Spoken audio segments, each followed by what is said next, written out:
बंगाल के शहदादपुर जी यूसी बरहोन जे government primary school Mohammad Ali Bodani में प्राइमरी स्कूल तो मौजूद है पर ॿारनि खे पढ़ाइण लाइ उस्ताद मौजूद न आहे। महाबोडन में प्राइमरी स्कूल मोहम्मद अली बोदाणी में मुक़रर उस्ताद रिटायर थियण बाद हिते को भी उस्ताद मुक़रर न कयो वियो आहे।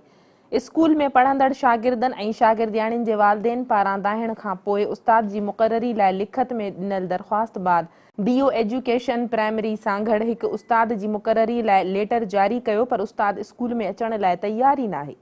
प्राइमरी स्कूल मोहम्मद अली बोदाणी में उस्ताद जी मुक़ररी लाइ ऐं स्कूल खे बुनियादी सहूलतूं ॾियारण शागिर्दनि शागिर्दियाणियुनि तोड़े संदन वालिदेन पारां रोज़ जी बुनियाद ते एहतजाज भी कयो पियो वञे पर ॻोठाणनि जे एहतजाज ते हिन वक़्त ताईं को भी उस्ताद इन स्कूल में पढ़ाइण लाइ न पहुतो आहे। असांजो हक़ आहे, सियासी कोन्हे ॻाल्हि, ही जाइज़ ॻाल्हि आहे। असांखे उस्ताद न वञे, असां टीओ वटि विया आहियूं, 10 चक्कर में आहियूं, छा असां 26 ॾींहंनि खां हलण पिया आहियूं, छा ही कहिड़ो तरीक़ो आहे?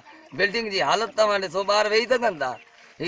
ही हालत ॾिसो तव्हां बिल्डिंग जी, वॾी हालत लॻी पिया बिल्डिंग सां, उन में फर्नीचर कोन्हे को। उस्ताद रिटायर थी वियो, छा ॿियनि हिकिड़े स्कूल में 20 उस्ताद वेठा आहिनि पिया, हिते हिकिड़ो उस्ताद मुक़ररु नथो थिए।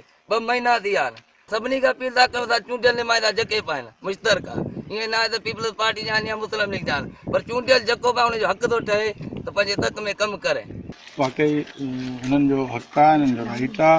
हिननि खे उस्ताद हिकिड़ो न पर ॿार ॾिसी करे 2 मिलणु घुरिजनि। इहे उस्ताद रिटायर थी वियो आहे, हाणे हिकिड़ो उस्ताद जेको आहे उन थोरो ज़ोर लाथो आहे पॉलिटिकली त भई मूंखे न कयो वञे, माना हेॾां असां हुनजो ऑडर करायो आहे, ॿिए जो कयो आहे ऐं आउं आयो आहियां पाण पोज़ीशन ॾिठी आहे। वाकई स्कूल जी क्षेत्र तमामु ख़तरनाक आहे ऐं स्कूल डैमेज लॻो पियो आहे। नई बिल्डिंग जी बि ज़रूरत आहे हिनखे ऐं असां उहा मोकिली आहे PC1 करे।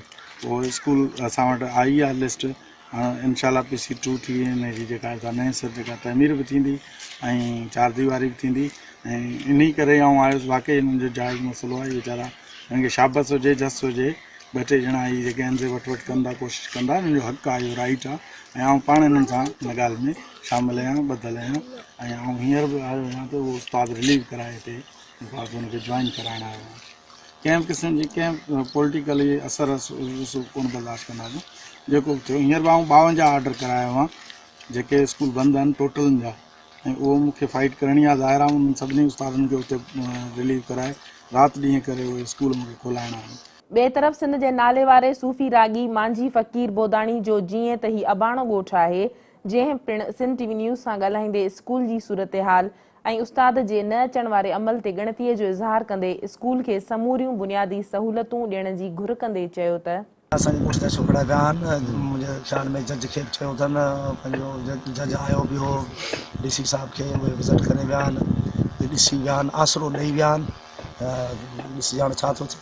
अवांजो छा मुतालबो आहे? असांजो मुतालबो आहे त असांजे स्कूल जेको आहे ख़ुदि मुंहिंजो बि हिन ॻोठ सां जेको आहे सो वाबस्ती आहे। मां ख़ुदि ॻोठ मोहम्मद अली जो रवासी आहियां ऐं हिन ॻोठ में रहां थो, त असांखे पंहिंजो स्कूल ठाराए ॾिनो वञे ऐं जेको उस्ताद ॾिनो वञे या जेके असांखे सहूलतूं आहिनि पाणी जूं, बिजली आहे, उहा असांखे फराहम कई वञे। जॾहिं त ॿिए तरफ़ वरी स्कूल जा चापड़ किरण करे शागिर्द ज़ख़्मी थियण जा वाक़िया बि जारी आहिनि, छो त हिन स्कूल जी इमारत हंधा हंधा टुटल आहे ऐं स्कूल खे न चौदीवारी आहे, न वॉशरूम आहे, न पाणी, न बिजली।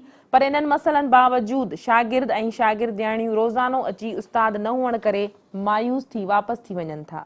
अहिड़े अलमीअ ऐं मसइलनि जे आज़ार सबबि ॻोठाणनि पारां वज़ीर आला सिंध सैयद मुराद अली शाह तालीम जे सूबाई वज़ीर खां घुर कई आहे त संदन बचड़नि जी तालीम ऐं जानियूं बचाइण लाइ ॻोठ मोहम्मद अली बोदाणी जे प्राइमरी स्कूल में उस्ताद मुक़ररु करे स्कूल जी बिल्डिंग खे चौदीवारी ठाराए ॾिनी वञे, पीअण जे पाणी जो बंदोबस्तु कयो वञे ऐं बिजलीअ समेत ॿियूं सहूलतूं पिणु ॾिनियूं वञनि त जीअं स्कूल में मुकमल तरीक़े सां पढ़ाई हली सघे।